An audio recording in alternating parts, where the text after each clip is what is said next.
My favorite stories to tell, my favorite projects to work on are projects that go beyond what I ever could have imagined they could go or be or do or accomplish.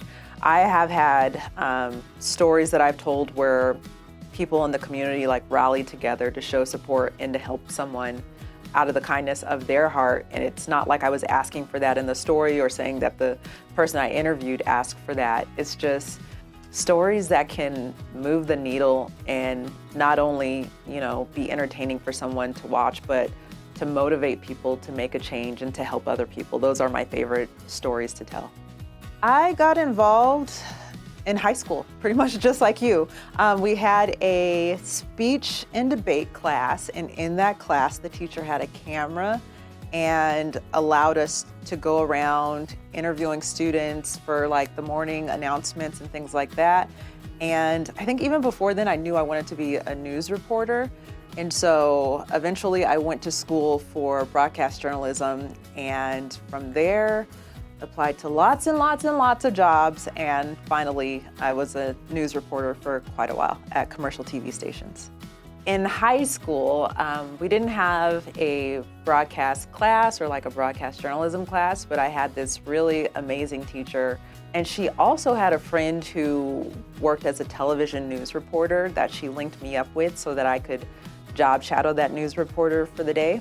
And so I was able to take a day off of school to actually go and follow around a news reporter and see what her day was like, to see if I actually wanted to do that for a career. And at the end of the day, she was like, don't ever get into this business, but I did.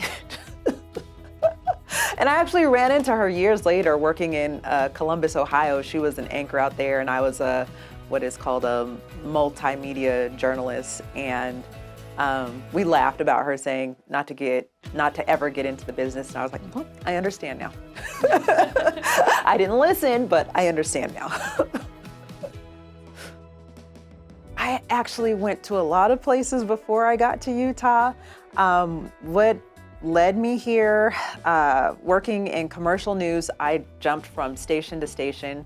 So my very first job was as an overnight associate producer working at an NBC station in Reno, Nevada. And from there, I went to Midland, Odessa, Texas, where I got my first on-air job as a news reporter. From Midland, Odessa, I went to Decatur, Illinois to Columbus, Ohio to Indianapolis, and then from Indianapolis, I ended up here in Salt Lake City. And I just, at that time, got burnt out doing commercial news. It was very, if it leads, it bleeds. I was covering a lot of shootings and a lot of crimes and things like that. And my passion, what I enjoy doing, is helping people tell their stories. And so I wanted a chance to be able to do more feature stories. And just so happened that PBS Utah was launching a new series called This is Utah, which allows me to do that.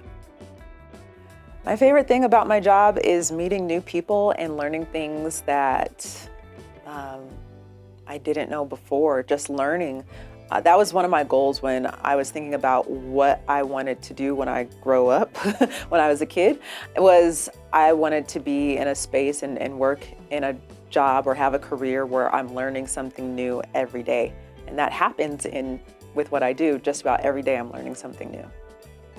I knew it was a struggle before I graduated, but seeing your colleagues and classmates get jobs way before you is pretty rough, but you just got to keep at it.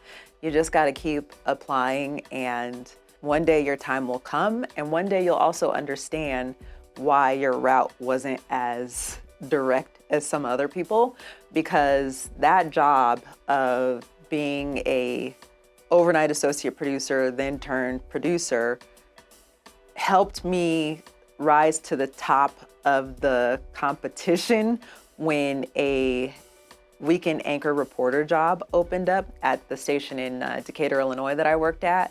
And I landed that job because the weekend anchor had to also produce the newscast. And I already knew how to do that because I had worked overnights in Reno producing those shows. I think what makes a good host is being able to connect with people through the camera. And to do that, you gotta be relatable, you gotta be authentic, and also show that you care about what you're talking about and are excited to share what you're talking about as well. We have a new season that's going to be coming out in April, and so we have all new episodes featuring all kinds of fascinating stories. I personally have put together a piece about Pilar Pobil, who is a local artist, 97 years old. She was knighted by the King of Spain and received Spain's highest award because of her work in the community here in Utah, and how that has just gone, beyond Utah and into other spaces and helping other artists. And so being able to help tell her story has been very impactful. And so working on that for This Is Utah. My goal is to always keep learning, to always, keep striving to get better. My editing is not that great. When I went from working in news to working at PBS Utah, I switched from working on Final Cut to working with the whole Adobe suite, and Premiere Pro is a beast of its own. And so I'm always trying to figure out ways to improve editing pieces so I can edit a bit more before I send it to the editors, who then do like color correcting and all of the fun jazzy stuff with the video. What advice would you give to a student in pursuit of the TV or film industry? I would tell them not to give up. I would tell them to apply, even to the jobs that they may not qualify for. I think that this is an industry that attracts a lot of candidates, and it could take years before you land that first job. But the key is to stay at it, continue to improve yourself while you're applying, and apply for things that you may not qualify for, but then also apply for those jobs that'll get your foot in the door, because at least you'll be in the building working next to the people that have the jobs that you're trying to get, and you'll be the first one to know when that job becomes available.